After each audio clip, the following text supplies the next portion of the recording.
Yeah. What is going on, beautiful people? Welcome back. It's your boy Blue for the Blu-XPerience, and we got our homie XP72. And as well, we have a special guest today from XCrafts, Marko Mamula. Hopefully, I said that right. All the way from Europe, all over Europe. What's up, man? Welcome to the show, man. Thank you. Wow. Thanks, guys. Thank you. I really appreciate you inviting me here. It's a real honor. So I'm really looking forward to this. Absolutely, Absolutely. man. You notice, guys, we noticed we didn't waste any time. We're like, we want to get to it right now because Marco's got so much to say about the upcoming X-Crafts range of airplanes coming out that he's been working on, and we couldn't wait. We saw this at Flight Sim Expo. It's like, whoa, wait a minute. We didn't expect it. And so we're like, hey, let's get them on the show. Let's get them on the Blu-XPerience. Thank you so much, guys, for joining us. I appreciate you guys hanging out with us on a Thursday for a few hours that we discuss and talk flight sim issues, man. And definitely looking forward to it. So I already have my glass of coconut water with ginger ale. That's it. Blue, what are you having, man? Uh, I got some nice room temperature purified drinking water from Kroger. If you guys in the U.S. know what that is, what you drinking, Marco?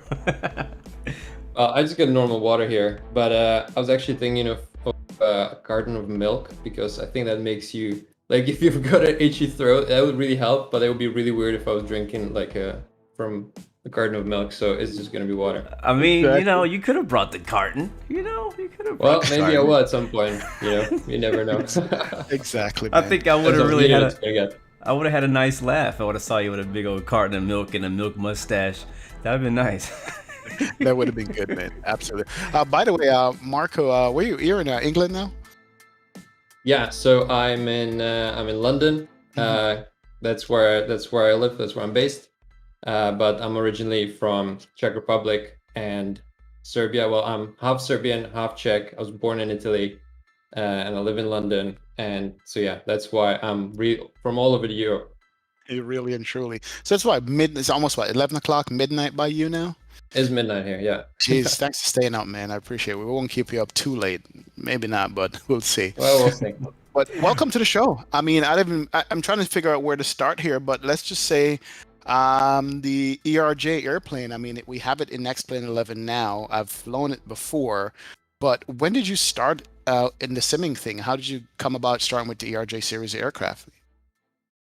So I started about 8 years ago, I think. It really started when I had just an iPod Touch, and on it, I mean, Throwback. actually, it started way before, to be Wow. honest, because I'm from all over Europe. I always had to travel to see, members of my family. So I flew for the first time alone without parents when I was 5, and then I had to fly several times a year. So I just became obsessed with airplanes. Really, at least I think that's where the obsession comes from. But so I remember playing some like F-16 games back when I was like a little kid. But then I had the iPod, and I downloaded this thing called X-Plane, and Yeah. which I've not heard of before. And so it was cool. It was pretty simple, but I was enjoying it flying around. And then whenever it was loading, it said, "Hey, we also have a desktop version.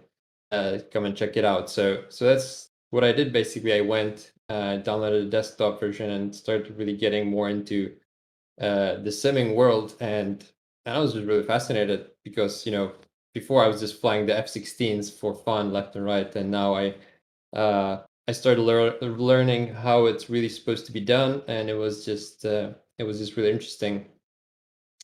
And I don't remember how long it took, but pretty quickly I think I started making liveries for other add-ons, because I always loved Photoshop and I was always playing with that.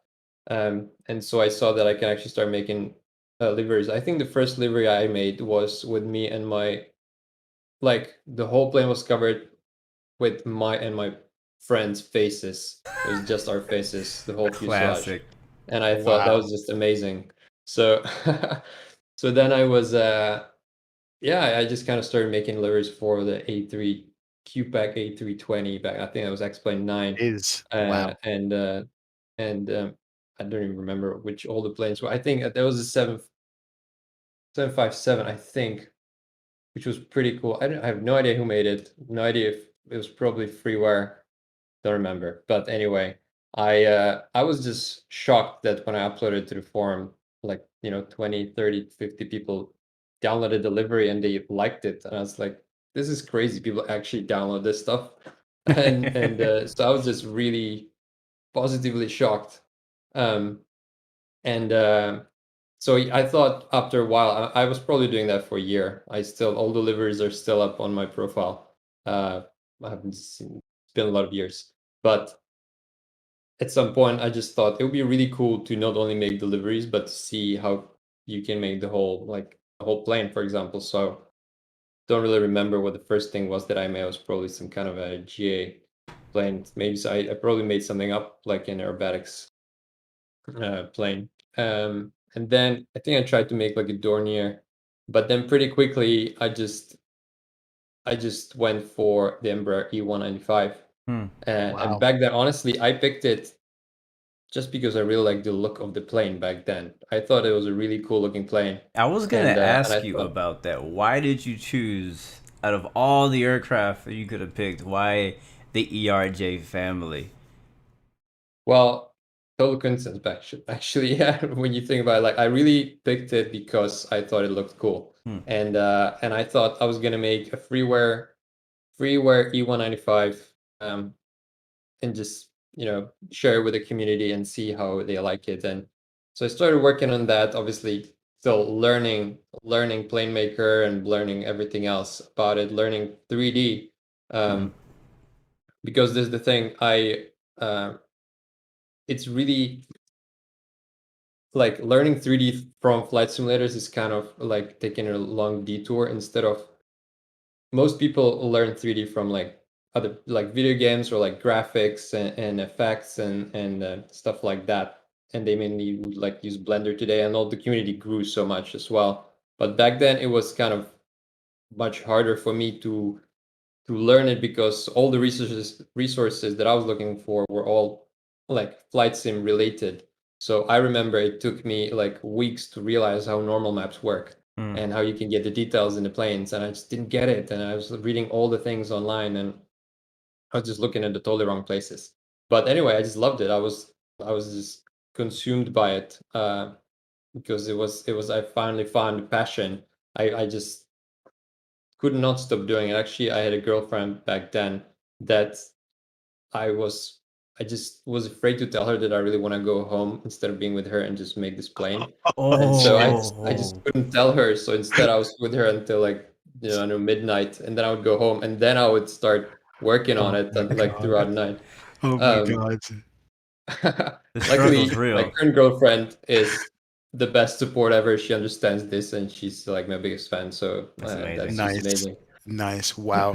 Now, all of this done with a technical background, without a technical background? I mean, how did you, how did yeah, so transition come? I just all self-taught really. I studied, well, when I was trying to figure out, I started making these plans right at the time when I was gonna study, and I just couldn't decide what to study. So in Czech Republic also, you don't really feel like you have that many options.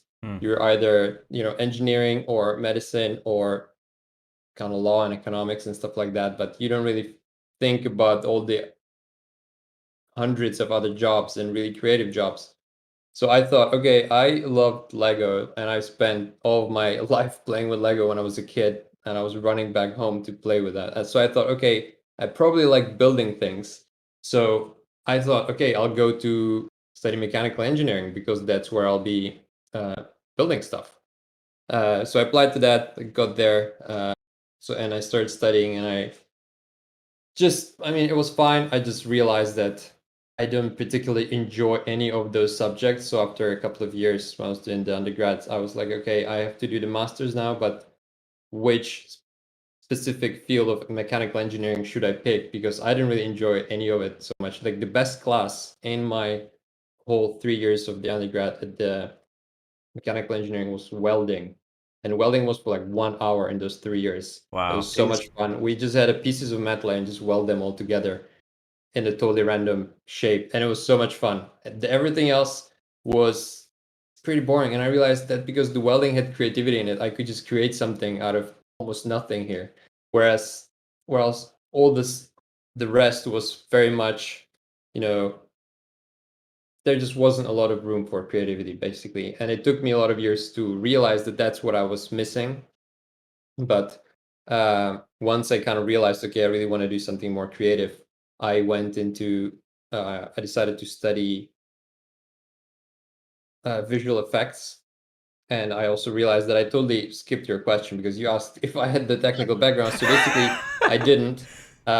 I just started studying mechanical engineering, but that didn't really help me in making planes for X-Plane. Like maybe a little bit in flight dynamics, but we really didn't have that much of it in the undergrad. So I just had to learn it all by myself, really, from the forums and everything, YouTube and tutorials. But there weren't that many back then, so it was kind of it took a long time. But I guess it takes everyone a long time.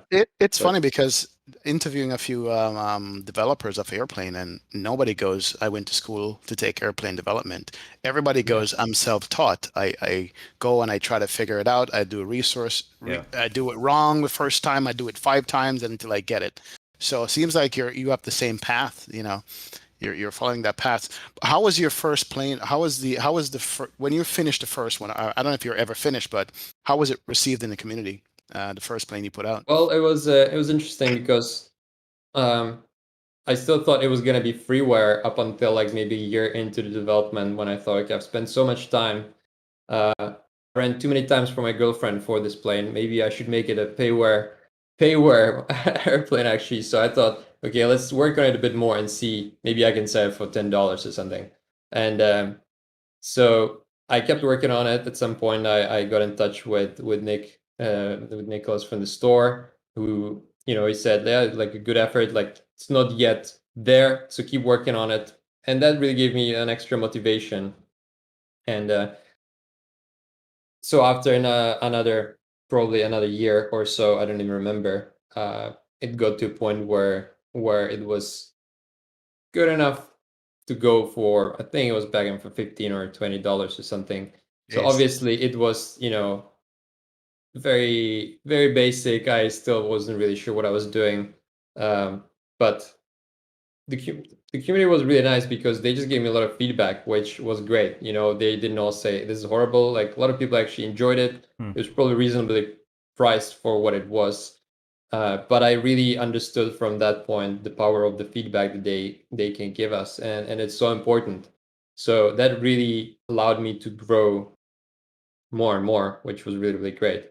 And then, so, I just kept making updates. Until then, I didn't realize, oh, you have to make updates here. You have to keep improving this thing. Like, never thought of that before, So the version 1.0 was kind of, I don't know, maybe 70% finished, but, I don't know what 100% would actually be. It's still pretty basic. I hate to cut you off just for a second. So what was that first payware E1, EJet project? Yeah, it was the E195. 195, Yeah. and that was on the store. Yeah. You were mentioning you put it on the store as well. Yeah, but this is like version 2.5 now, so that's right. And then, as far as timeline, this was back like X-Plane 10, X-Plane 9. Like, when was this? X-Plane 9. Actually, I'm not sure. I don't remember. Actually, it's a great question. I don't think I'm trying to put a timeline to this, so finding out, like, because you mentioned you played X-Plane Mobile on an iPod Touch, which amazes me.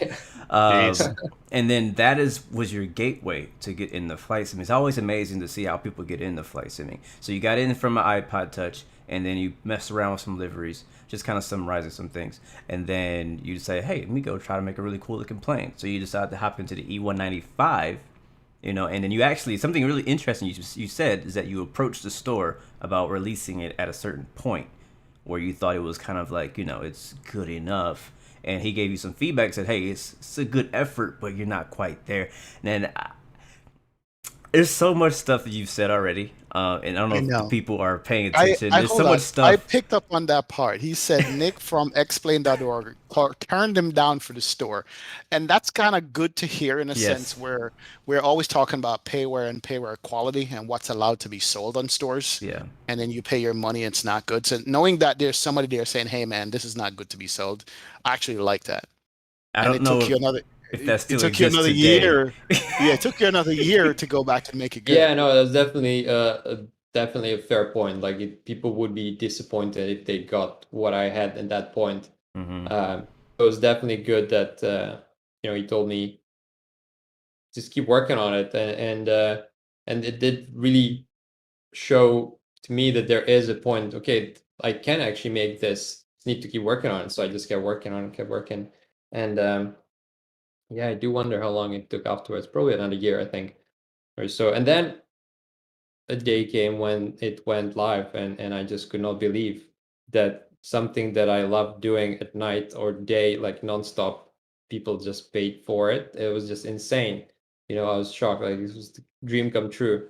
So I was just really, really, really excited, and that was as I was studying, as I started uni, really. So that also probably told me, okay, I really enjoyed this a lot more because I thought, okay, if I'm gonna be an engineer, I'm probably gonna calculate a part of a, flap, and that's gonna be my job. I want to do the whole plane. I don't want to just calculate a part of a flap. So guys, I'm gonna need to plug my laptop into the into this Oh, because man. that tells me there's no battery. So bear with me for 1 second, None of worries, Lord. man. Go ahead. No We don't want to problem lose at you. Oh all. wait, actually, it should be right here. Where is it? Hey, man. Welcome to the show. This is how we do it. There But we now, go. good. Awesome. Back on the There it grid. is. Yeah. All right. We'll edit Where that was part I? out. No, we won't. No, you're saying that and I'm gonna follow up to that. You're saying that the response you got for finally putting in so much work in something that you produced from start to finish, not just a piece. You made it your own hands, your own time, avoiding your girlfriend, and then finally put it on the store, and people are paying you for it. And you're like, wow, this is Yeah. crazy. Yeah. You know what I mean? That's where you were saying that now you realize that, hey, you had the power to do some stuff.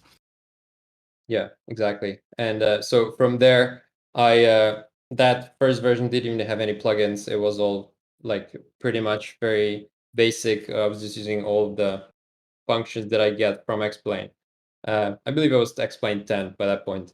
And yeah, throughout the time, I was looking for someone who could start making some plugins and writing plugins for me because that's not the part that I really enjoyed and was never that interested in. And I also didn't really have time because I had to study as well. Uh, and then fast forward, I don't even know how long, how many months or years, but I know I was looking for quite a long time for someone who could make a custom FMS, which is so much harder than anyone thinks. Like people are always like, "Do you have a custom FMS?" No, okay, go. Like we don't care Please, about this. please But people don't explain. understand how hard it is to find a person, a software developer who understands, like who knows aviation, who understands how planes work, who knows Explain, who has the time to do this and who's willing to do this. And like, there's so many tick boxes. It's almost like impossible to find someone like that. So, and people don't understand this. I feel they're like, they just think it's gonna happen like this. Well, not really. No, it's really, we are really such a niche market and like a area of software development that is just really hard. And I talked to so many people, and they didn't know how to do it, and they wouldn't be able to do it. So after a long time, actually, I got in contacted by Steve Wilson, who said, "Okay, I don't think I can do the FMS, but you're also looking for someone to make a custom, like a pushback plugin for you, and I think I can do that." So that's when Steve joined in. He made the pushback truck, and from then on, he started making, you know, more and more things. Like I wanted a menu, I wanted a uh, I don't remember in which order it was, but basically that's how when Steve joined, and that was great. And after some time, he said, you know what? Actually, I think I could give the FMS a go.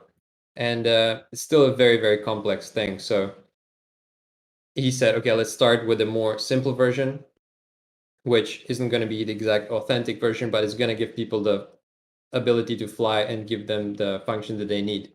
So that's how, you know, the E195 really started in the beginning. And then from then on, we made the E175, which was like just already a generation further. We learned so much in the process. I knew how to model much better. Didn't have a million polygons anymore, so the frame rate would be much better. And so from then on, we made the 175. Then we made the E195 to match the quality of the E175. So that was version 2. Then version 2 of E175, and so on, so forth, basically. Yeah. Yeah, back to the FMS, because I can be accused of being one of those people who I goes, was gonna admit it too. if you don't have a custom FMC or FMS, I don't like the plane, you know. And then I realized that based on talk with you guys, that it's hard to produce. Like for your ERJ, I mean, how do you get the resources, the information, what the pages look like, what it's supposed to do? How do you get that stuff? Manuals and pilots mainly. Videos of the pilots actually programming the FMS are really helpful, because if you just have the the pages and the description, it makes a lot more sense when you see someone program it, and just so the videos are really, really helpful. So we're working with a bunch of real EJet pilots, as well as we were with the ERJ pilots. Mainly with one, Mike. He's really awesome. I'm really glad he's with us. So if Mike's gonna see this, hi. Well, But I mean, having said that, well, let's jump to it. Let's jump to the new generation. Let's start. You went over the history of how you got into X-Plane, iPod Touch, and so forth. Let's get into what got us excited at FlySim Expo is the new generation. I'm going to call it a new generation. What would you call it? The new ERJs are going to be coming out. What would you call they that? are the EJets family, Okay. because So, we have the ERJ family. That's the E135, E140, E145, mhm. Legacy 650. So that's the ERJ family, and now it was a bit hard. I needed to find a way to clearly distinguish what is the old EJets and now what is the new EJets. So it's just gonna be EJets family. Okay. And what is the difference between the two, the old and the new? And I mean, break it down for us. What are we expecting to get with the new family? Everything is entirely new, like from scratch, basically. Wow. Yeah, because when we made the ERJs, those were really awesome, and people really liked them, and they really set the right course for what I wanted X-Crafts to be. They looked so much better. They were much more advanced. The ERJs are still a pretty simple plane in general in real life, so it's pretty, like, people like it. It's pretty easy to pick up and just start flying with it, even though if you don't really have a lot of experience with it or with other payware planes. So so when we made those, I thought, okay, the next step would be the EJets, because I just thought that they were horrible. I was pretty embarrassed with them at that point, and so I just thought, okay, there needs to be something done with that. So at first I thought I would just update the cockpit and the avionics and just make it a version 2. Version 3 at that point. But the problem was when I then started remodeling this thing, and at that point you have to think, like, the ERJs took another 3 years from start to scratch, in which time I couldn't really work on the model of the EJet before. So in those 3 years, I also went through VFX school, and I learned so much more. So my skills were in a totally different level, as well as Steve's. So I started modeling the cockpit of the EJets family now, and now I had the right dimensions as well. Like, you also have to think, when you see a cockpit and you have to model it, how do you know how wide or tall a knob is, like, or a button? Like, you don't really ever get those dimensions anywhere. Like, you have to basically eyeball it, and the more eyeballing you have to do, the worse the model is going to be. So when you just look for resources online, it's really hard to get any dimensions of the cockpit. So you kind of have to make the fuselage and then just try to fit it in there. But this time that's maybe the thing that I learned from engineering school. I really wanted to make sure that I have as many dimensions as possible. So at that point, I already had a big group of EJet pilots, and I would just draw schematics and pictures of the cockpit and just draw like arrows and say, okay, can you give me this dimension, this distance from this to this? Wow.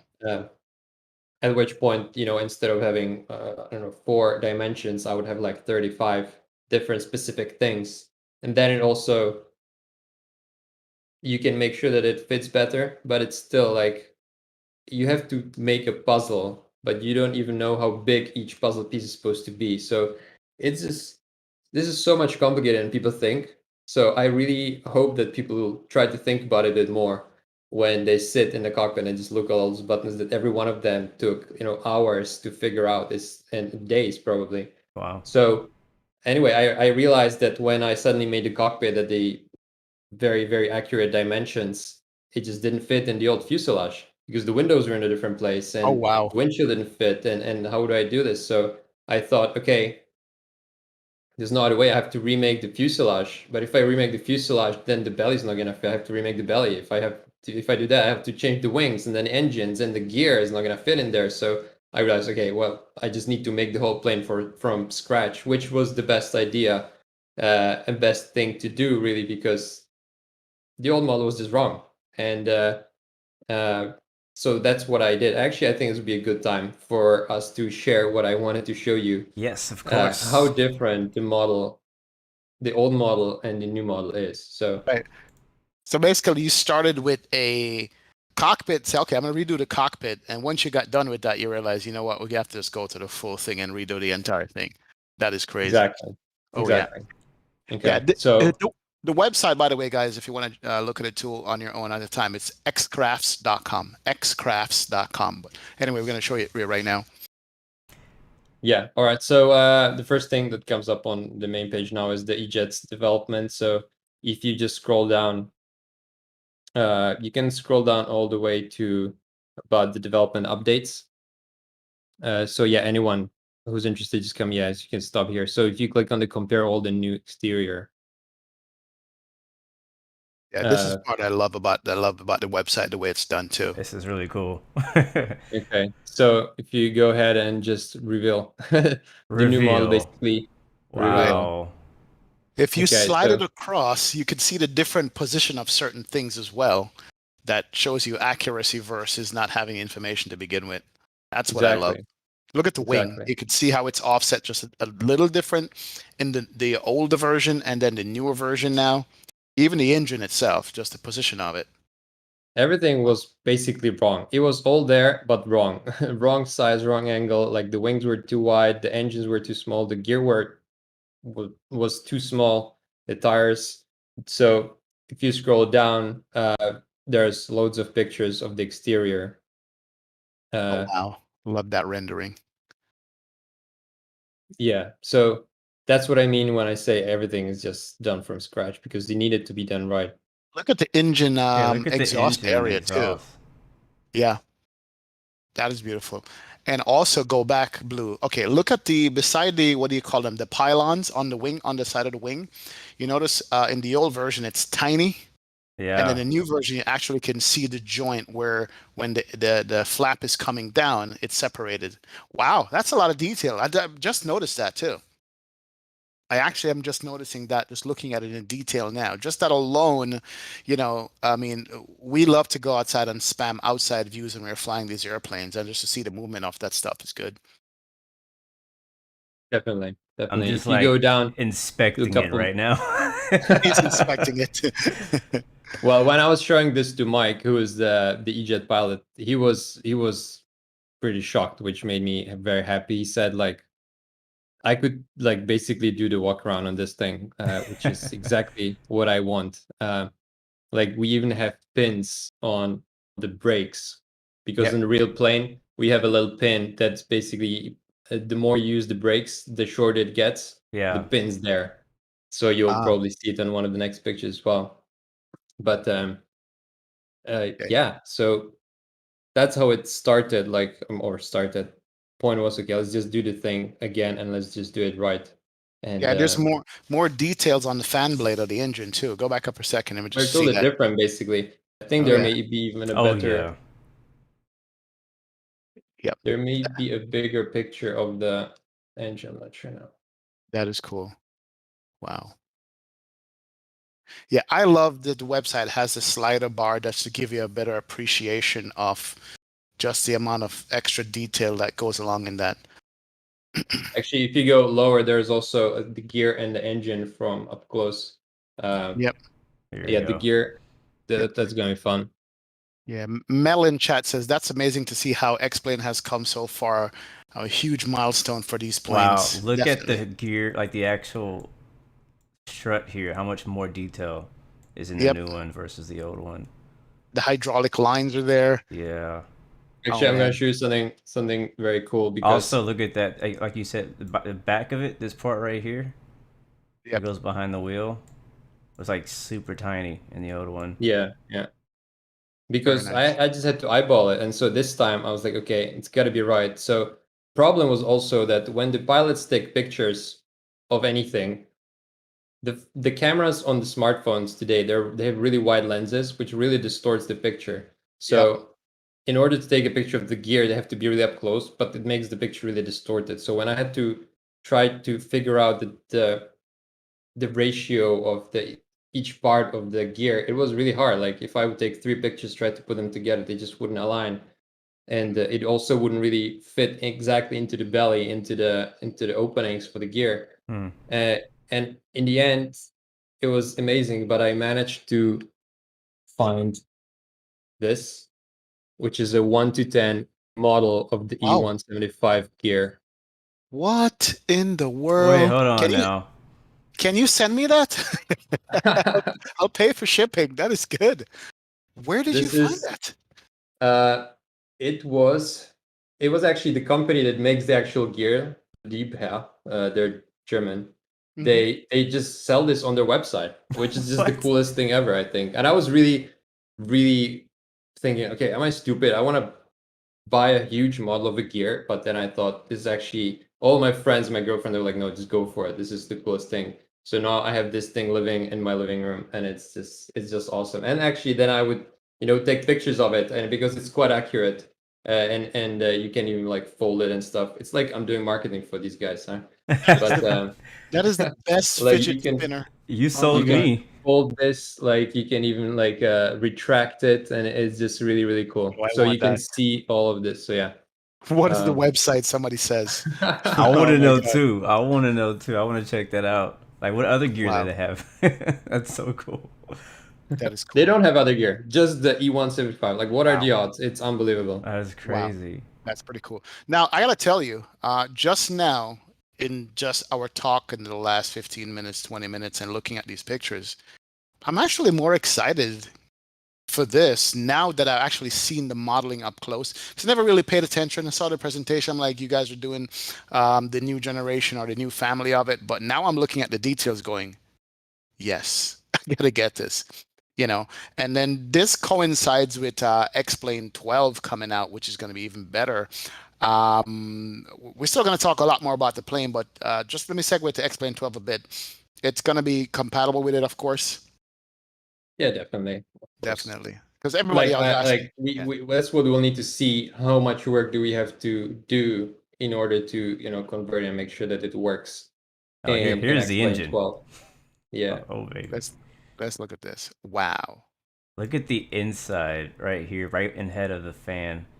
The Yeah, there's mesh even area. like a little sensor. I don't know how Mhm. it's called, but like up on top of it, inside of the engine, actually, there's like a little This right bit. here. Yeah, right there. Yeah. Yep. Can't really see it Yep. on that picture properly, but Yeah, it I was noticed. funny because when I was modeling this, I always came to a certain thing that was so tiny, and I thought, no one's gonna care about this. But then I added all those other little details. I can't just leave this little thing out. So I just always keep adding and adding little things. But I think it really is in the little things, because you look from it from distance, it all kind of looks similar. But when you look up close, those little details really make a big difference. So yeah. I'm telling They you, really do. people really do appreciate, especially people who actually live and breathe around the actual jet. You know, people like, you know, like if I weren't around the ERJs, I'd be like, oh, I wouldn't know much of a difference. You're looking at it from a long or a farther view. But like, if if you want the respect from the pilots who fly the plane in real life, or even the ground crew who are around the plane in real life, they see all these little details. And like, hey, where's that at? Or this is something that part of my everyday walk around. I look to make sure this thing is clean. So being able to do those small little details like you've done here in the engine cowling, like how you've done in the brakes, in the landing gear, like all that little stuff really matters, for sure. One thing I would like to ask you is like how. I mean, I know you're probably pretty far away from release, but like, how is optimization going with all these little details in here? It's a great question. Because this is a bit. Wow, Wow, nice cargo. That They cargo you literally can live didn't. in. bro, that is my I life think right it needs. now. I think it needs to get a bit dirtier there. I don't think there's enough scratches now. Looking I at can I it. live in that cargo area. I agree. True. As a person who now works on the ramp and it spends a lot of time in cargo bays, you need to dirty that up. Put some Yeah, some stray baggage tags in there, yeah, definitely. some They're ranch already dressing. straight. There is a baggage tag, a red one right above the Oh, door, right but here. I'll need to add more of them. Yeah. Yeah, see, yeah, I was, yeah, they're Um, dirty. but yeah, a good question because obviously with a much more detailed model, that means a lot more geometry, a lot more polygons, which means that the sim's going to need more power to run it. Hmm. But from the beginning, this was a super important thing that that it needs to perform really well, because I would hate to spend literally I don't want to spend the time doing something that then people won't be able to use. Yeah. So it's really, really important that that the frame rate is going to be good. I was actually checking this yesterday. So the new EJets, let me just pull this up. Wow. So V1 Sim in chat. I don't cut you. He goes, my first commercial jet. He's a real world pilot. Says my first airline experience. I am very excited to finally see a proper representation of this beauty. Will the E195 also be part of the new gen? He was just about to say something about the new ones. Go ahead.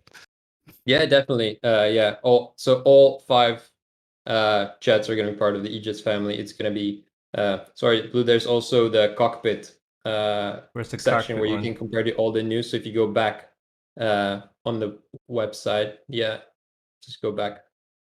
Compare all. Ooh. No, there Oh, we go. this one, Oh, yeah. Yep. yeah.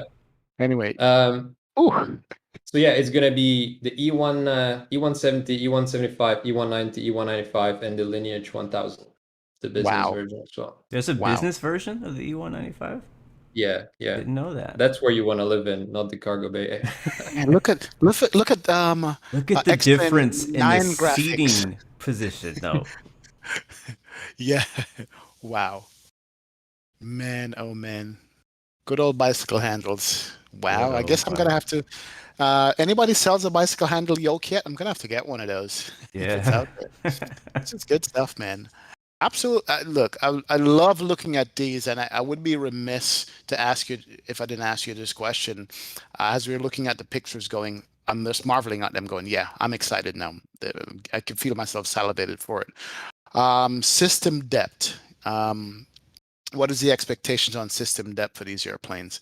As you know, the community now is filled with real world pilots or aspiring pilots. What are we looking at for that? Well, we're looking at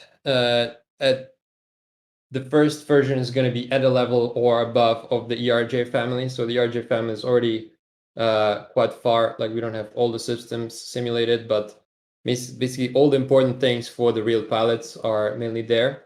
So that's what we're going to go for with the initial release. And then, we always, what I want people to know is that when they get an X-Crafts product, they're always going to get ongoing updates.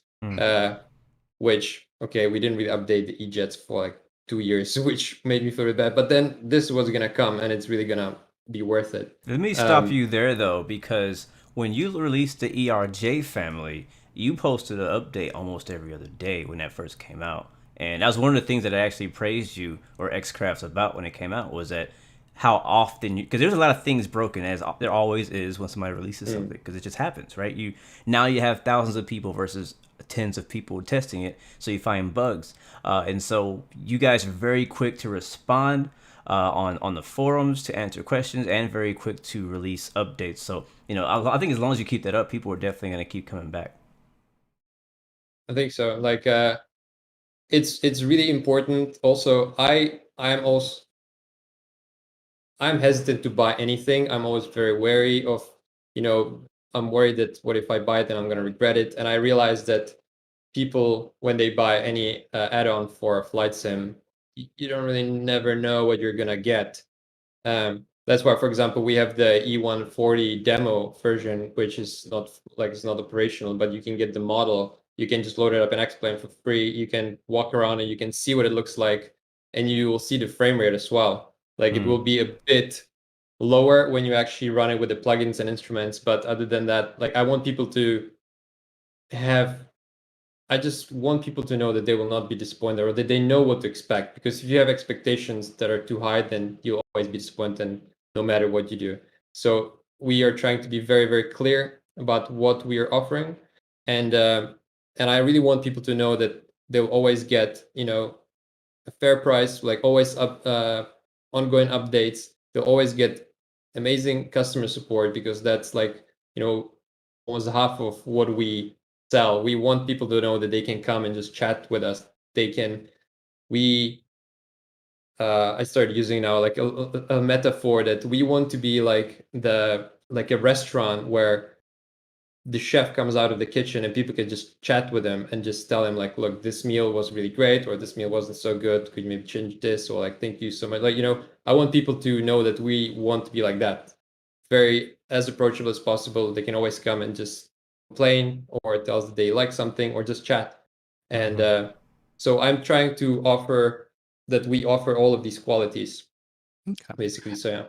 A bunch of comments in chat was asking about, of course, the FMS, which is always, or FMC, which is always, one of the big questions. So you're saying when it's going to be released, at minimum, it's going to be above where it is right now, or somewhere close, and you're going to continue to work on it, or? Yeah, but the FMS from the beginning, from the get-go, we're actually going to have 3 of them. We're going to have an authentic FMS, which is going to be based on the real FMS. It's not going to be a one-to-one replica, because we can't just. Also, for legal reasons, we cannot also realistically have absolutely every functionality, but it's going to look like the real FMS. It's going to perform like it, basically like the other FMSs in X-Plane and in flight sims. So that's really important. Steve's working on that right now as we speak. He's doing a great job. So I'm very excited for that. It's not as straightforward as you'd think, really. So it's definitely going to require some time to learn this thing. So yeah, that's exciting. Then we'll basically going to have options. You can pick whatever FMS you want. You can have the authentic one. You can also have the Tecton FMS from the state that the ERJs are right now, or you can have the default one. You'll probably have like a menu, and you can just pick whatever you want, because I realize some people still do use the default FMS, whatever it's like. So I want people to have options.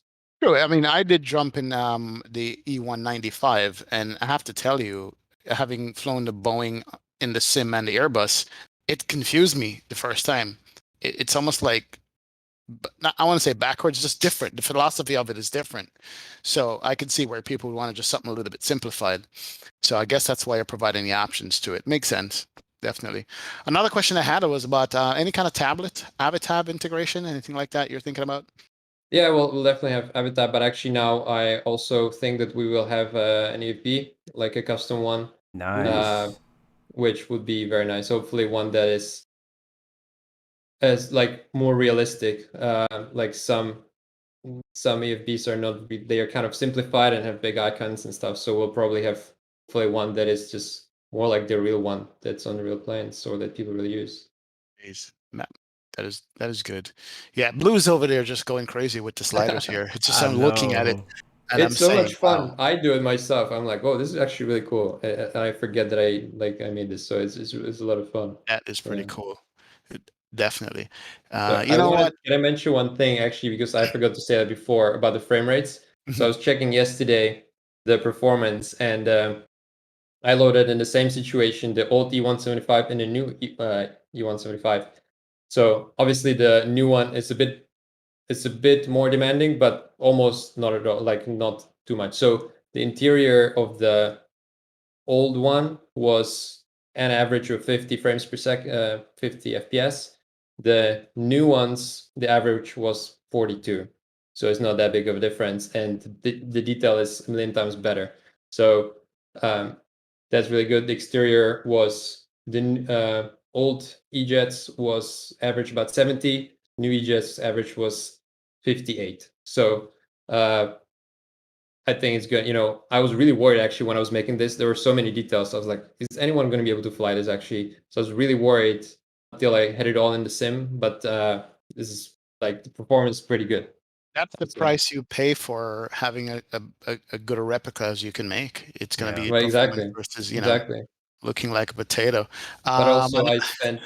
Sorry for interrupting. no, go ahead. Finish your statement. Yeah. Also, I was gonna say that I spent so much time trying to optimize the resolutions of the textures, because when you have the whole cockpit and you have the whole back, the wall of the back of the cockpit, it's huge. But if you have that on your texture that takes half of your 4K texture, then you're not gonna have a lot of texture space left for all other things. So basically, everything in a cockpit has different texture resolutions based on if people look at it, if it needs the detail. So for example, the yoke is going to have a much higher resolution than the underside, like the lower part of the seat, or for example. And that allowed me to really get really high resolution of detail on small things, but still keep a relatively low number of overall textures, which also really helps with the overall look and the performance. So it took a lot of time to figure that out properly.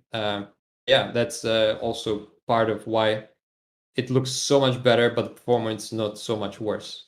Yeah. Somebody was asking about liveries. Are you going to be shipping in it? How much liveries, or any liveries you're going to ship with it when it comes out? No idea yet. Really, maybe around 10. That's what we usually did before. But Okay. I already have people, texting me that we worked before, and that they were really like, they can't wait to start painting these. So I'm sure there's going to be loads of liveries very soon after it comes out, and also before, like we'll give them access to it before. So when it's released, there'll already be, 10 liveries included, and then loads of livery packages for free, obviously, available. Yeah, available. I got you. Now, this is what we'd like to see in the flight sim community. Just improvements on everything that's there already. This will get me flying the ERJ a lot more. Honestly, I don't fly it now, just because Fair, the fair. I complication don't of fly it. it either. So, this is gonna definitely get me to fly it more. I'm gonna ask you the dreaded question, man. Time frame. People are saying, "Hey, when is it coming out?" And and so forth. So yeah, dreaded question, definitely. Like, so as I was already saying, people don't realize how long it takes. So it took me a couple of weeks to make sure that the landing gear is absolutely right, for example. So it's just I don't want to give. I'm just gonna do the usual talk, like I'm gonna tell you that I don't really know, but I really hope that by next Flight Sim Expo, everyone's already going to be flying this. But you don't really know. We don't really know what's going to happen, and I don't want to give promises that then we cannot keep, and then people will be disappointed. But hopefully, it's not going to take too long. And also, this is not just one plane; it's 5 planes, which makes everything a lot more complicated. And we need to think about a lot of things. The plugins are essentially the same, but I also need to do different things for different plane. Still a lot of stuff that needs to be figured out, but I can't really tell you much more. Like we always share updates, and hopefully it won't take. Yeah, that's why I said, like, by next Flight Sim Expo, I hope that everyone's already going to be flying this by some time. But I don't know. It might not happen, so don't take me up on it. Got you. And the next other question, of course, is Microsoft Flight Sim. Any thoughts, any opinions? I mean, I know you're busy now with this one, but Yeah. what about that platform? I mean, it would be interesting to see them in there. I would, for starters, just want to really see what they would look like in it, because I think they would look really, really cool, because the model is the way it is. But if the rendering engine is better, then it's going to look better. So I would really like to see that. But for now, we don't really have the capacity to abandon this and just not finish this, because like we can't split ourselves, unfortunately, into working day and night nonstop on both platforms. Plus, yeah, we didn't really have time to look into that enough. But I'm open to sometime in the future seeing if there's a way to get them in Microsoft Flight Simulator. That Not would- That's not that, like, definitely not that time, not anytime soon. Like, for now, the focus is definitely the next plane. Okay, good. So, I mean, some people ruled it out. They're saying no, but you're saying definitely a possibility. Once everything straightens out and see where Microsoft is with development. That's good I to mean, know. it will be great. It will be great. I like, if the more people can get hands on these awesome airplanes, the better. Really, we'll just see what opportunities present themselves and to us, and yeah, we'll see. Good to go. Blue, you there with me, man? I know you're in that I'm website. here. I'm just looking through these screenshots. Like, it's so much detail. I mean, he had the remove before flight flags back there behind the seat. I mean, there's just so many little things. You got the fire extinguisher with all the correct writing on it. um, yeah, it's just so There's many little actually some things. Easter eggs on the fire extinguisher. Oh, Oh, snap! Don't tell me nice. that. Yeah. Reverse. Somebody was asking about also in chat about the flight modeling, if it's going to have, he said that ERJ has what do you call it? Like a nose pitch up attitude when it's flying and so forth. Who's handling the flight modeling for you? Is it you? Is it somebody else? Who's doing the flight It's modeling stuff? for now it's me, but now there's gonna be another member who's gonna be working on the engine performance, mainly to make sure that it's much more accurate, and hopefully also the flight dynamics of it. So I can split the time a little bit more. Right. Right. So yeah, I mean they'll just be overall more accurate, definitely, hopefully a lot more than the And previous version.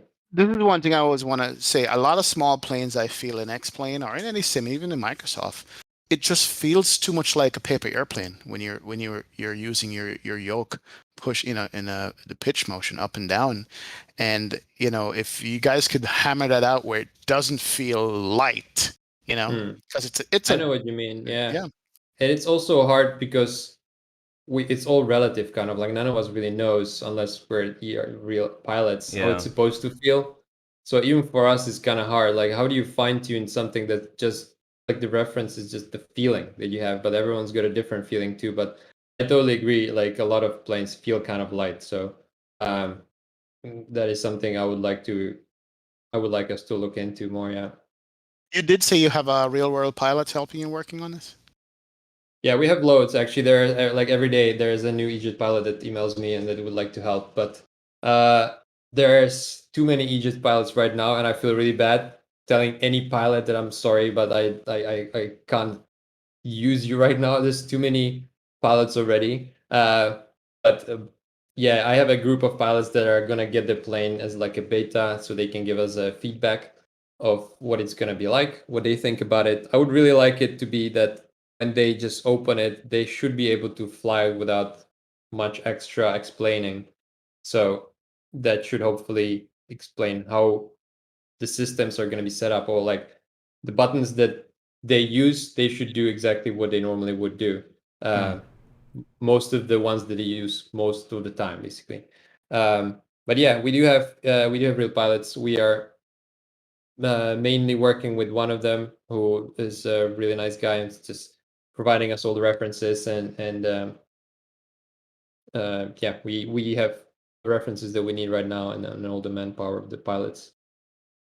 Oh, somebody earlier on in the chat was asking for existing ERJ customers, is there going to be upgrade price? Is it going to be free to them? Is it going to be a total new product? What are you looking at as far as when it comes out? So this is going to be a totally new product, but all the existing customers of the EJets, not the ERJs. The ERJs are just like a separate family, so a Right, separate right. product.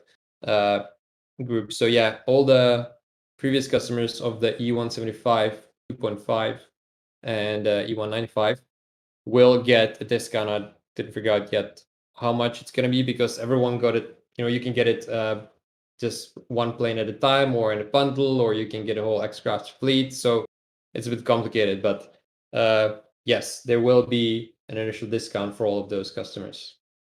So, quick question. So, you said there's this EJet package is 5 aircraft, correct? And Yeah. what is the difference? Because as a person who doesn't know a whole lot about EJets, I think I don't know. For me personally, I don't know much. They all look the same to me. So, what's the difference between like what is it? Is the E195? Is it 18? Like what are the numbers and what's the difference between the 5 variations? Yeah, well, they're all different length for starters. So the E170 and E175, they're the shorter versions. They have a set of engines. They have a set of wings that they share, different gear. Then the E190, E195, there are much longer versions. They have different gear. Then the shorter ones, they have different wings, different engines. And then there's the Lineage 1000, which is the E190, but in a business version. So it's going to have, a business, a really fancy interior, basically.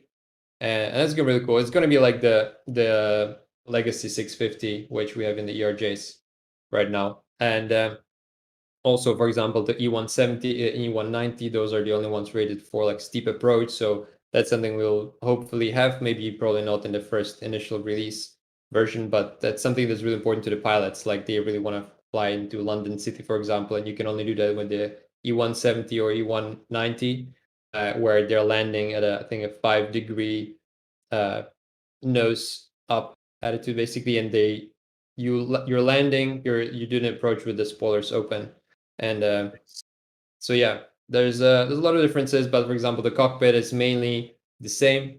The Lineage's got more fuel, so the range is bigger. Yeah, those are the main differences, really. Gotcha. And I have to ask this question to every developer who comes on the show. What are you doing for sound? Ooh, yeah. Sound interesting. Yeah, no, we have a guy who made the sound for all the previous products, and he's working on a new updated version of the FMod, basically for the Aegis family, and he's going to use a lot more real recordings. Yeah, that's the plan for now. Good, good, good. I have to ask. Yeah, it's always good to hear that you're using at least some real recordings. I know you can't record every single thing on it, but the real recording just makes it such a better immersion when you're flying an airplane and hearing it, Definitely So agree. you've been making this plane now for how many years total? Maybe what, 10 years maybe? How would you say? I'll tell you actually exactly. Just give me 1 second. So in the wait. I guess the question is, what don't you know about the plane at this point, since you've been doing it for so long? It's actually really funny because I only flew on an Embraer about 3 times in my life. And Really? the first time it happened, it was maybe 5 years after I've released the first version. And because we don't really have a lot of them in Europe, they're mainly in America and South America. And so I booked a flight on an E195 with Austrian, and it was the weirdest feeling ever, which I cannot explain to you because you know something from inside out, you've never actually been in it. So I know all the screws where they are. I know everything, but I've never been on the real plane. And then I got to it, and I literally hugged it when I was entering the plane. I was like hi, and then it was just so small. I thought it was so much bigger, but it felt really tiny. And then I kind of looked into the cockpit, and everything was like right here. Instead, I always think it's like somewhere there. You don't really have the sense of scale when you 3D model stuff. Yeah. So that was a really weird feeling that I don't think a lot of people can get, actually. Wow. Yeah. Talk about feeling and touching and distance. Any plans on VR for this stuff? Oh yeah, this is definitely has to be like a fully VR compatible. Oh, wow. A lot of people are very happy with the ERJs. A lot of people say that that's their favorite VR plane, which is great, and I hope that's gonna it's going to continue. I actually haven't tried VR yet, especially my planes, and I would love to. It would be very cool, but I feel like because I don't really do that much flying. Steve's got VR, but I don't think he uses it a lot as well. It's like the fancy thing that we developers probably would just have in a corner and not really use it. But it would be great to try it. But that's why we also need testers that do have it, so they can test how well does it feel. How can they manipulate everything. So that's really important. So yeah, definitely VR. We want that. I have to agree. I am one of those few people who have flown your ERJ aircraft in VR, and it is very, very nice. So, did a good job. I'm glad to hear that. Wow. The question was how long I've been working on it. For now, I think it was about 2,700 hours. Jeez. In the past 2 years. There we go. Sheesh. Wow. There's a lot. I mean, it's always amazed me how much time developers put into making stuff, and then you get the questions and the comments and the corrections. How do you deal with criticisms when they come from the community? How do you deal with that? Well, most of the time, people are quite nice. Actually, my girlfriend says, oh, your community is so nice. They're always really like supportive and nice. It's true. Like most of the time, people are quite nice, and I really appreciate when people come and just say, like thanks. That's amazing. That gives me so much joy, and it really makes my day whenever someone comes and just thanks us. But also, obviously, it's a lot of people who come to. I wouldn't even say criticize. I would say just give us feedback. Something doesn't work, or something we missed something. But I think people can feel and understand that from our attitude and approach, the way we deal with these comments, that they really respect it. Like we're always open to get the feedback. We always, we understand that we want to provide the best we can. We can always do everything immediately, but we always put it on our to-do list. So I think without the feedback, I would have never really moved from the E195 1.0 really, because how would I know if people didn't tell me that this is all wrong? So I think it's really, really good that we have the community, that they give us feedback, and I think it's important for them to do it as respectfully as possible. Like sometimes you have the odd person, like a troll or someone who just comes in, he just hates whatever you do, and it's hard. It's hard when you put a lot of work into this to not take it personally, but you just cannot, because then you just be miserable. So, but overall, I'm like really, really happy with who we are making plane for. I do have another kind of a fun question, because this is one of the things that earned a lot of respect from me on your ERJ family, and that is the Easter eggs. This is something that I haven't seen done barely at all from any other developers, any other add-on aircraft in the flight sim community. I mean, I can't really even think of one right now off the top of my head who's done it. And so honestly, when I discovered X-Crafts was the not the EJet, the ERJ family. When you released that, when I got the 145, the Legacy, still one of my favorite business jets to date right now. But the fact that you put Easter eggs in them was amazing, and then the fact that when you find the Easter eggs, funny things happen. I don't want to ruin it completely. I feel like maybe I can, because you guys in chat should have tried it by now. But still, like, I know you've already mentioned there's a Easter egg in the fire extinguisher of the EJet. Like, how much is that on your mind? As far as, like, obviously it's this flight sim, very serious a lot of times about how we want the simulation to work, the FMCs, all that stuff on a serious note. But then you bring in that fun character that kind of shows the character of your company, saying, hey, we got all these these fun Easter eggs within the plane, go find them. And it gives you something fun to do during cruise and through all your flying, stuff like that. So tell me more about, like, how you thought of the idea, like how important that is to you. Like, what do you, without giving it away, like, just tell me more about that. Definitely. By the way, did you see the Easter eggs in the trailer on Flight Sim Expo? No, I'm looking at the trailer now. I need so to I'm watch find closer. while you're talking. Well, you're gonna have to. You'll have to open it on your TV, but you'll have to watch it by yourself later. But there are 7 carats hidden in the video. 7 carats. So, you should have been 24 carats. That would have been. Yep. Wow. I like. You asked how important it is. For me, it's really important, because I think I want people to understand that there are people behind these planes. These planes were not made by robots. And I want people to understand that this is a personal thing. This is our passion. And I want them to realize it. I want them to know that there are other totally normal humans that make this, and which I think connects us more to the customers, like when you realize the behind the scenes stuff. That's why also I want us to share all of this, like how we make stuff and behind the scenes, the sliders. I want people to connect with what we do and then hopefully appreciate it more. But the Easter eggs, they're just so much fun. The carrot stuff was really funny because when I was in uni in England, we had to make like a student project, and then our project was in a sci-fi futuristic city, kind of like imagine Blade Runner. And so I had to put some spaceships in a background that are just flying, kind of like hovering, but they were so tiny that when I took a picture of a spaceship and made it really small, you wouldn't really know. It's just a couple of pixels. So I thought, well, it doesn't really matter what's there. So I went online and I just Googled a carrot randomly. And I thought, well, this kind of looks like a spaceship. It's kind of a green smoke in the back and an orange body. Well, let's just put a bunch of carrots there. And then, so I did that, and it just looks like little spaceships flying around, but they're all carrots. And then that became like a thing. Everyone knew me as like a carrot guy, and I just thought it's just so funny, and I can't stop. Like, I don't know if you've noticed, but I have a carrot right here. Oh on my t-shirt. god! Easter egg. Now you're gonna have me start looking for the stuff now. You gotta my find the carrots. Exactly.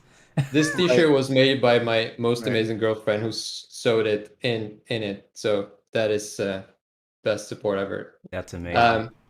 But yeah, so I started putting carrots in my like student projects, and then when I finished the RJs, I guess I don't know what the first Easter egg was. I think the first Easter egg was the autopilot. You know, the movie Airplane. What is Airplane? Yeah, Airplane. autopilot. So I think we even had that in the old EJets. And I just thought, like, once you get to a point where it's almost done, you just kind of a lot less stressed, and I thought this is just like all these ideas came to me. Like, for example, there is a button or a place in the ERJs that you can click on, and suddenly the whole cabin, all the seats, they start rotating in random directions. And I did that because it was a mistake. When I was animating something, this one rotation stayed attached to the seats, but it wasn't supposed to be there.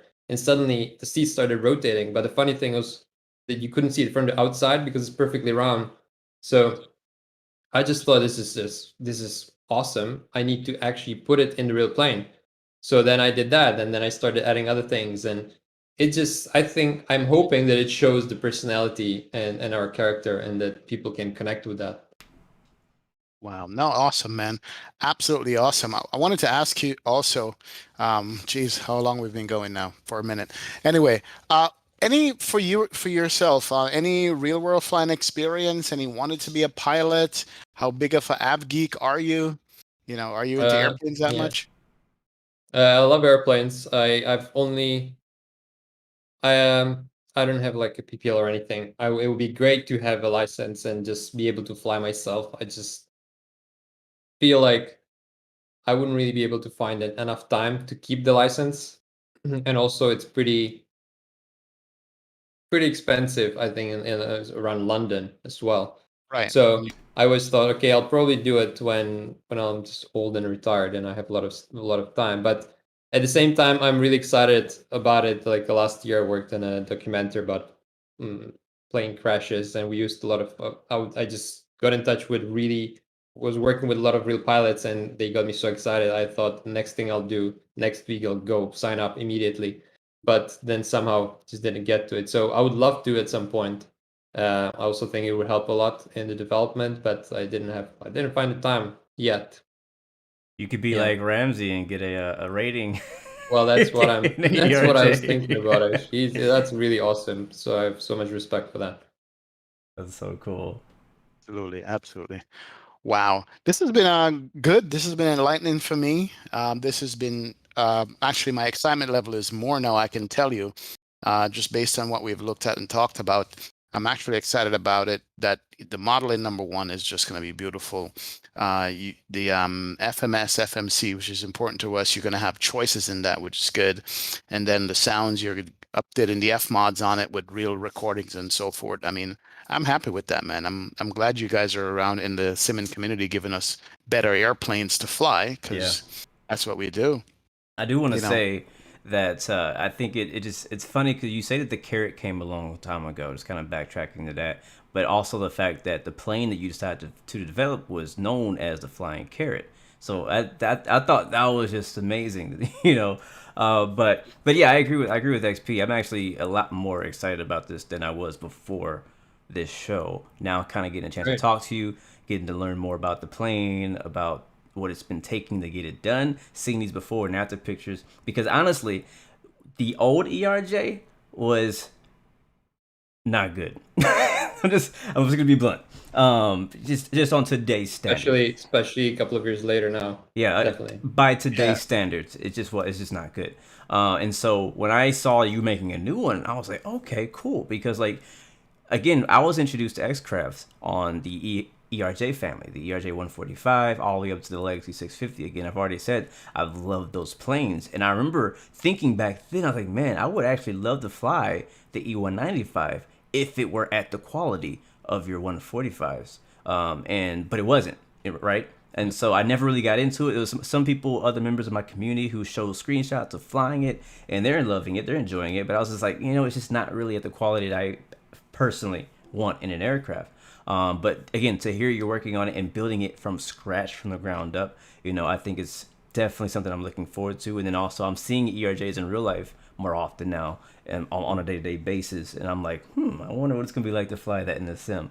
So definitely excited about it. Again, I'm already right now thinking about where I'm gonna fly in my ERJ 145 because I need to get back into that thing, do some flying in the Jackson Hole or something. But yeah, man, great job, and it's good to see. And I've been seeing it in the chat as well, talking about your progression. Right, you started out knowing nothing about how to develop an aircraft. All you were doing was liveries, and it actually reminds me a little bit about myself. I'm not trying to take over. I'm just want to say a couple things. I've been just looking at screenshots this whole time, but as a person, and hopefully I can relate to somebody in chat, as a person who kind of dabbles here and there into like 3D modeling, into development, because like I've always kind of wanted to not really develop a plane per se, but just to be able to make something, right? Be able to make a scenery, to be able to make a game, stuff like that. And so for you to say, hey, I started out, I just love this thing, I want to try it out, and now looking at the progress you made, looking at the jets you're making right now that do not look like a beginner jet. Like this looks like a professional team put this together, right? Like this is like, I'm not saying, this is like, pilots gonna look at this and like, man, like this is my office right here in the sim. And so to go from zero to hero like that. Now, again, I know it's been about 10 years and what is it, you said 2,700 hours, something like that.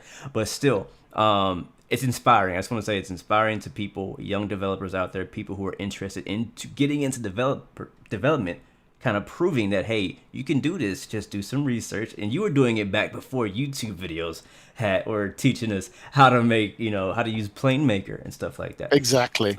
So if you guys are in chat and you're somebody who's just kind of like, you're kind of dabbling in it, just kind of let him be an inspiration to you to say, hey, just kind of, keep at it, keep pushing. You may put out a not so great plane in the beginning, right? But it's good, like you had the guy at the store, to give him feedback, to kind of give feedback off of somebody who you respect, who's going to give you constructive criticism and be like, hey, this is a good start, but this is not it, right? So, and then you take that and you don't get offended. You don't hate the person. You're like, I'm going to put it on Sim Market instead. No offense, Sim Market.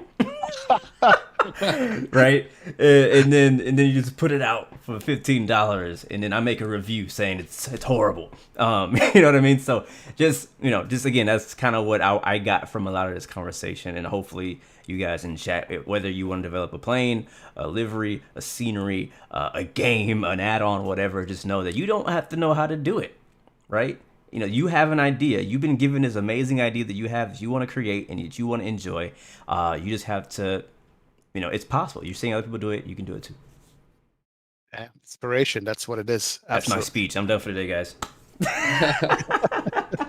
I also really want to give a huge shout out to Steve Wilson, because we talk about a lot, and everyone talks a lot about what you can see, which is the models, textures, and stuff like that. You cannot really see the code and the amount of code that goes, the effort that goes into it. So I would like everyone to, sit and just think about how much work has to go into custom FMS, a custom, like a nav map, for example. We're going to have a custom map finally, which was horrible. I hate the nav map that we have. Finally, we're going to have the real thing. We're also going to have that on the ERJs. But yeah, the code you can't really see, so it's even harder to realize how much work it was. So yeah, just wanted to give a huge shout out to him and to all the other Xcrafts members. Wow. Yeah, absolutely. And very much, I want to thank you to all the testers, because without the testers, we couldn't do anything. And we would just release stuff that is just unstable, and so we always spend weeks really beta testing everything. Every single release takes a couple of weeks to be so that we are sure that it's stable enough, and that we don't want people to get something and then just it's not going to work after the update, and then everyone's unhappy. So yeah, definitely a huge shout out to all the testers. What's the best way for all of us to keep track of the progress of the project here and so forth? What's the best way? The absolutely best way is if you sign up to our Not a newsletter on our website, which is exactly something I started this year, because I just wanted to get closer to the community. I just wanted to just connect more, like bridge the developers and what we do, and the customers, what they think we do, and what they want. And so I started another newsletter, because it's an email that I send out every, I don't know, 2, 3, 4 months. It's not that frequent. It's not a newsletter because I'm not going to be bombarding you with like marketing emails and annoying stuff. This is where I talk about stuff like I talked here today. It's basically the same. I just write it down. So I explain, what it took to make the cockpit dimensions right. Like, what about the gear? Like, we talk about ask for feedback. We ask people, what do they want to see in the new planes? What do they see in other add-ons which we don't have? So it's really like a channel where I can personally talk to people, and so you're just gonna get it in your inbox and know all the news, and then you can always email me straight back with any other question you might have. That's the best way. Okay, so that's on xcrafts.com. I just put a link in chat. So xcrafts.com. Yeah. And on the website, you'll see all the detailed pictures that we showed you guys today with the sliders and the comparison from the old to the new and so forth. And you can get a chance to sign up for the newsletter.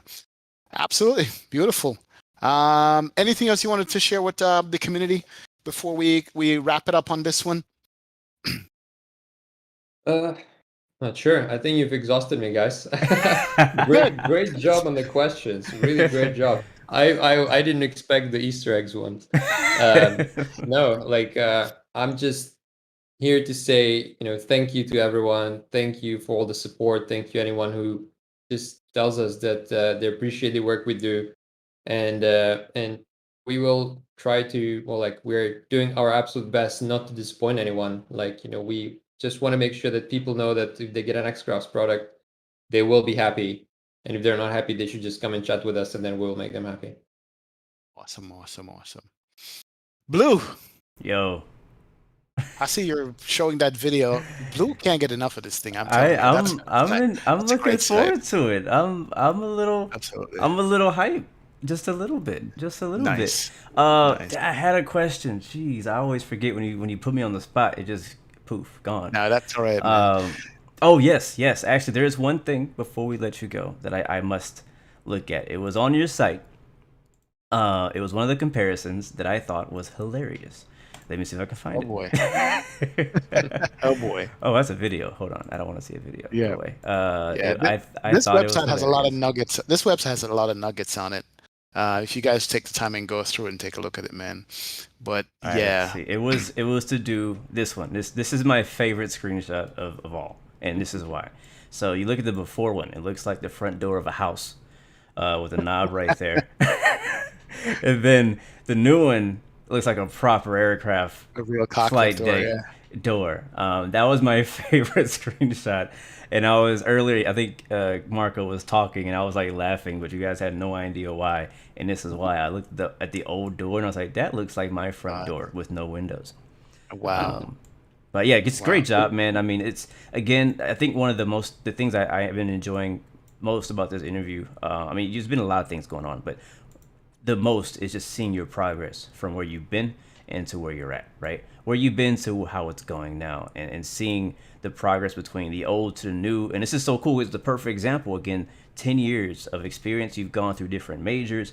I love how you said that you didn't really, you were in school for something you weren't really interested in, but then you found this and found a way to make it make sense, right? Like you now saw like, all right, maybe I could think of it in this sense, right? So it's just, I'm gonna stop there because I could go so much on that subject of people doing things that they don't love for money. But anyways, so Exactly. yeah, It's hard because I even thought I had figured it out, and then I went and from mechanical engineering to VFX. So I was studying VFX, and I thought I'll be a visual effects artist. That's why I'm in London. So then I did that a little bit, and I still found that I just don't have the joy that I have when I make these planes. Like I'm absolutely obsessed with it and addicted. Like I cannot stop working. That's my problem, literally. Like I don't eat enough, probably. I do try to sleep enough because I go to sleep at 10 because I can't wait to wake up and at 6 and do this again, basically. So I did VFX a little bit, and I found out it still wasn't like this. So now I'm fully devoted, and I'm happy, very yeah, happy. So it's beautiful because you that's found the thing that brings you joy, right? Like this is exactly, this which project. is so hard. Yeah, it's hard, but still, Wow. like it doesn't feel as much like work because you at least enjoy it. You also are seeing a finished product. You've seen the 3D model, like okay, this is turned out pretty good. Obviously, there's still probably some coding, some underneath things that need to be taken care of. But as a whole, you can kind of get a visual. You can actually see not physically touch, but virtually touch, right? The finish line. So I think that's definitely inspiring. Yeah, Marco's the kind of developer I want developing my airplanes. Yes. Leaves no stone unturned. Get rid of the girlfriend. Let's go work. That is good. Now, Marco, we absolutely appreciate you coming on the Blu-XPerience, man. We reached out to you. You responded very quickly. You said you wanted to be here and share what you have, and I'm glad you did. I'm glad you stayed up late. It's probably like 2 a.m. now for you in the morning. But we appreciate it. Definitely appreciate it. So we're going to keep doing this on the show, keep on bringing on the developers of the community here that makes the community work. Because without you guys, there is no community. There's just Absolutely. basic airplanes and default stuff that none of us like. So appreciate it, Marco. Absolutely, Thank you man. so much. I really appreciate this, guys. It's really really awesome. I hope I'll be able to come back when the planes are out. We can chat more about that. I'll have Absolutely. more to share. But yeah, it's been really nice, and I want to thank you. I really appreciate that you are really connecting us developers to the customers, which is what I'm striving to do. So yeah, thank you again. It's been really cool. Definitely. It flew Definitely. by really quickly too. Yeah. Yeah, it oh did. yeah. I told you. When we start talking, it's just gonna keep going, man. But yep, we are good. We look forward to it. I can't wait to get my hands on it and fly the ERJ now. Somebody was saying you should make a checklist in the cockpit so I can actually use a checklist. But Yes. you know, Yes. We already have a please. checklist. you do. You have a checklist already? Oh my God. Yeah. All right, that's good. But that's it, man. I appreciate it so much. Thank you guys in the audience for just coming out and hanging out with us today on another Thursday as we get it going. Appreciate you guys doing. Send the link, listen to it as a podcast on your drive to work and so forth. And we'll be back next Thursday with another show for you guys. Thank you, Marco. Thank you, Blue. Yes, sir. And Thank you. we are going to be out. I will see you guys next. Blue, what you got coming up, by the way? I didn't ask you that. When's your next I stream? am planning to do a stream tomorrow, but I do not know. I can't say what exactly. So we'll see. Just definitely come back tomorrow for The some more. ERJs, of course. The ERJs, of There you course. go. Maybe that's what There you I'll do. Maybe we'll hop in the ERJ with Exactly. 145. Exactly. I gotta relearn how to fly it though in 24 hours. Yep. It's funny when I was in San Diego.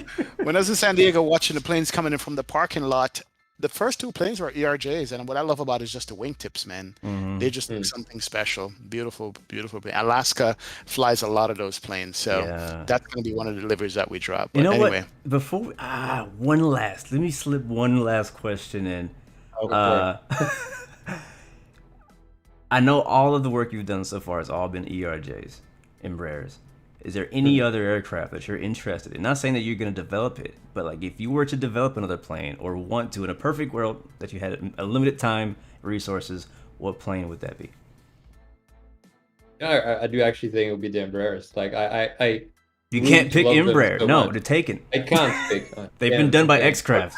You're not what about X-Craft. what about a 220? It's the same size, but Not what far. about a 220? Not far off. They look similar. Could be. Yeah, I it was think I too thought tiny. about that at some point, but then I thought we should just make sure that the Embraers are awesome. But Sure.